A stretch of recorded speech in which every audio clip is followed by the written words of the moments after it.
O tema de hoje, vaidade de vaidades, tudo é vaidade. Nós iniciaremos o nosso devocional meditando no livro de Eclesiastes, um livro que traz para nós grandes conhecimentos, grandes ensinos para a nossa vida, para o nosso cotidiano. E estaremos começando no capítulo 1, a respeito do qual nós temos muito a aprender com Salomão. Salomão ele começa já no capítulo 1 mostrando um resumo do que é o seu livro. O resumo de tudo que ele avaliou, de tudo que ele analisou na sua vida e a conclusão que ele tem já está no começo dos versículos. Olha o que diz. Palavra do pregador, filho de Davi, rei de Jerusalém. Vaidade de vaidades, diz o pregador.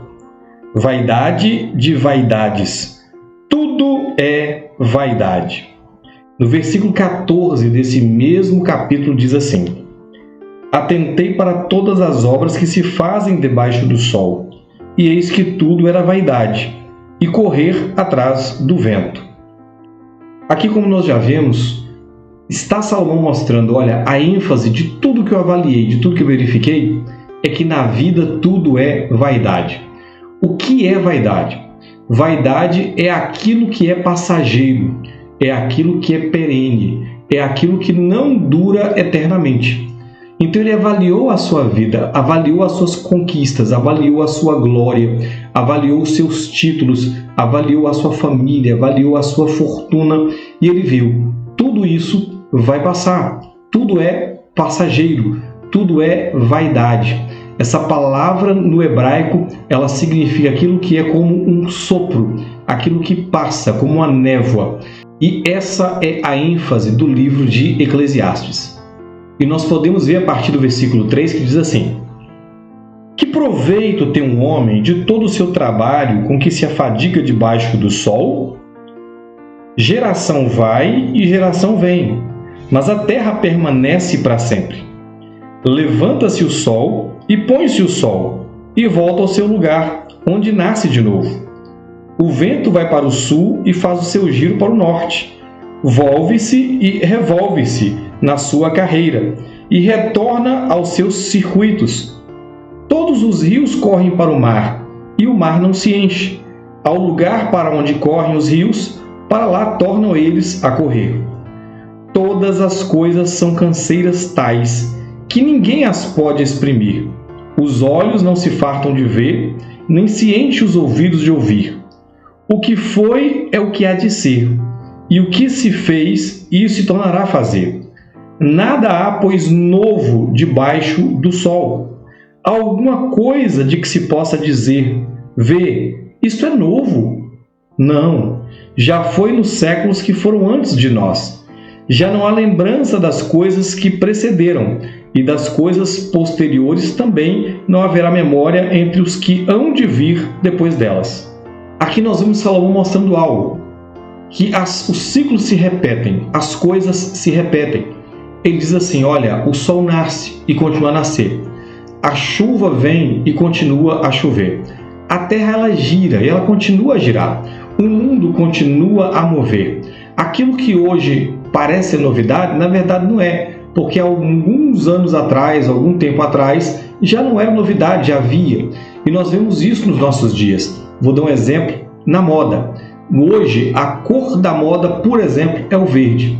Mas há 5 anos atrás, o verde era a cor da moda. Então a moda se repete, o tipo de corte de cabelo se repete, o tipo de barba se repete, o tipo de veste se repete. Então as coisas não são novas. Mas existe algo que Salomão percebeu. Ele falou assim, uma geração vai e uma geração vem. Ele percebeu que, por que tudo é vaidade?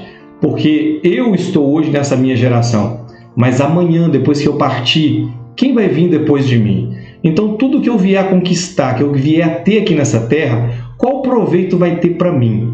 Então ele está avaliando. Tudo na vida passa. E eu tenho que aproveitar muito bem a minha vida, é o que nós veremos nos próximos capítulos. Mas isso é muito importante para nós, avaliarmos como nós temos vivido. E ele continua no capítulo 1 dizendo assim: Eu, o pregador, venho sendo rei de Israel em Jerusalém. Apliquei o coração a esquadrinhar, informar-me com sabedoria de tudo quanto sucede debaixo do céu. Este enfadonho trabalho impôs Deus aos filhos dos homens para nele os afligir. Atentei para todas as obras que se fazem debaixo do sol, e eis que tudo era vaidade e correr atrás do vento.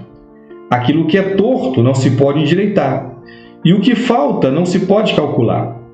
Disse comigo: eis que me engrandeci e sobrepujei em sabedoria a todos os que antes de mim existiram em Jerusalém. Com efeito, o meu coração tem tido larga experiência da sabedoria e do conhecimento. Apliquei o coração a conhecer a sabedoria e a saber o que é loucura e o que é estultícia. E vim a saber que também isso é correr atrás do vento, porque na muita sabedoria há muito enfado, e quem aumenta a ciência, aumenta tristeza. Aqui nós vemos Salomão declarando: olha, por mais que eu procure conhecimento, por mais que eu procure sabedoria, por mais que eu procure as coisas nessa vida, isso tudo é correr atrás do vento, porque um dia vai passar, um momento vai passar, e nós sabemos disso, a nossa vida vai passar. Mas o que nós temos preparado, o que nós temos feito para quando chegarmos diante de Deus e prestar conta da nossa vida? E o apóstolo Pedro entendeu muito bem isso. Na sua primeira carta, do capítulo 1, versículo 24, ele diz assim: pois toda a carne é como a erva, e toda a sua glória como a flor da erva. Seca-se a erva e clare a sua flor. A palavra do Senhor, porém, permanece eternamente. Aqui ele está afirmando que toda a vida é como uma erva, que hoje tem, depois vem o sol, ela seca e deixa de existir. A nossa vida também é assim. Hoje nós estamos aqui, mas amanhã nós não sabemos. Tudo que nós viemos a construir, a adquirir e a alcançar nessa vida, daqui a um tempo não serve para nada. Já não tem mais nenhum valor, porque tudo é vaidade, ou seja, tudo acaba, tudo passa. Mas Pedro afirma: mas a palavra do Senhor, ela permanece para sempre. A vontade de Deus é ela que permanece eternamente.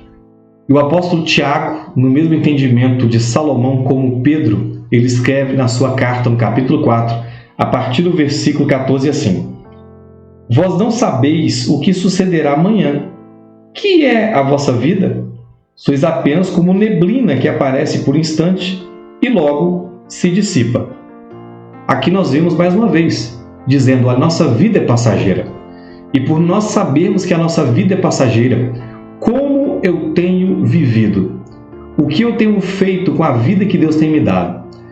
Quais oportunidades eu tenho deixado escapar daquilo que Deus tem me proporcionado? O dia que eu chegar diante dele, o que eu tenho para oferecer? Ele vai perguntar a respeito do que eu fiz aqui na terra para ele. De tudo que eu fiz aqui, como eu vivi. Se eu vivi uma vida de santidade ou se eu vivi uma vida totalmente longe da presença dele. Se eu fiz a sua vontade aqui na terra ou se não. O que eu fiz quando eu criei em Jesus, seu Filho, se eu segui os seus ensinamentos e as suas orientações. Porque a minha vida aqui vai passar, mas a eternidade com Deus, ela é eterna. E eu tenho que entender que a minha vida com Deus é muito maior do que o pequeno tempo que eu vou ter aqui no mundo. Amém? Então nós estaremos meditando no livro de Eclesiastes, esse foi apenas o capítulo 1, sobre algumas coisas que nós iremos aprender. Eu quero orar por você para que Deus te faça lembrar que a nossa vida aqui é passageira e nós temos que viver bem. Como disse o apóstolo Tiago, eu tenho que remir o tempo, porque os dias são maus. Eu tenho que aproveitar cada oportunidade que Deus me dá para viver de maneira a agradar a Deus, para que o dia que eu estiver diante do tribunal dele, eu possa receber dele o elogio e não a condenação. Pai, eu quero apresentar em tuas mãos o meu irmão, minha irmã. Eu quero clamar em favor da sua vida. Eu quero clamar em favor da sua família. Pai, faça-os lembrar que a nossa vida aqui na terra ela é passageira. As coisas aqui passam. A riqueza passa, a beleza passa, a fama passa, o dinheiro passa. A nossa vida aqui vai passar. Mas o mais importante é o que eu tenho feito com essa vida que o Senhor tem me proporcionado, se eu tenho vivido para o teu inteiro agrado ou não, porque um dia nós teremos que prestar conta diante de ti. Então dê, Pai, sabedoria ao meu irmão e à minha irmã, para que eles possam viver para o teu inteiro agrado. Dê a eles compreensão da maneira com que eles devem se portar, seja em casa, seja no trabalho, seja na igreja, seja na rua, seja no meio de pessoas ou seja sozinho. Que eles venham se portar verdadeiramente como filhos de Deus, filhos que honram e glorificam o Pai através das suas atitudes. Eu peço em favor dessa família que a tua graça, a tua bondade, o teu amor, a tua misericórdia, a tua provisão, que a tua misericórdia seja sobre cada um deles, em nome de Jesus. Amém, queridos.